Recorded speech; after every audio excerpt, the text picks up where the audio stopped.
জাতীয় সংসদ নির্বাচন সামনে রেখে রাজধানীর একটি হোটেলে পলিসি সামিটের আয়োজন করে জামায়াতে ইসলামী Bangladesh.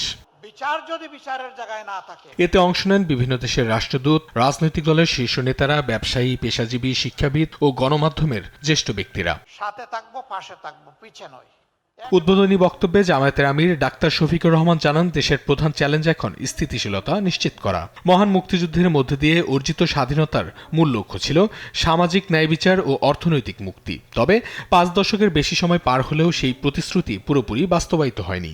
Now is a new national political consensus on what a new Bangladesh will look like, and to guarantee democratic freedoms and the rule of law for every citizen. ভিগো ওয়্যার গার্ড প্রয়োজন মতো বাঁকানো যায়, অধিক চাপেও ভাঙে না।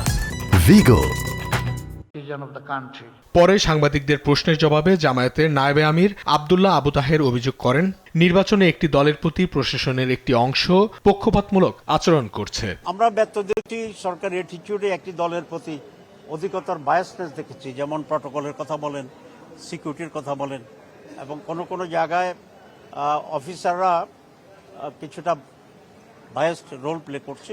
আমরা এগুলো দৃষ্টি আকর্ষণ করছি এবং আমরা আশা করি এগুলো রিপেয়ার করা হবে। বিকেলে অধিবেশনে জামায়াত আমির বলেন, ক্ষমতায় গেলে ন্যায় বিচার নিশ্চিতে কোনো ছাড় দেবে না জামায়াত। সব ক্ষেত্রে যদি ন্যায় বিচারটা প্রতিষ্ঠিত করা যায়, দুর্নীতি, লুটপাট, চাঁদাবাজি, খুন, রাহাজানি, হত্যা, ধর্ষণ, লুণ্ঠন, গুম সবকিছু নির্মূল হবে। দেশের তরুণরা জুলাইয়ের মতো আগামী নির্বাচনেও চমক দেখাবেন বলেও মন্তব্য করেন জামায়াতে আমির।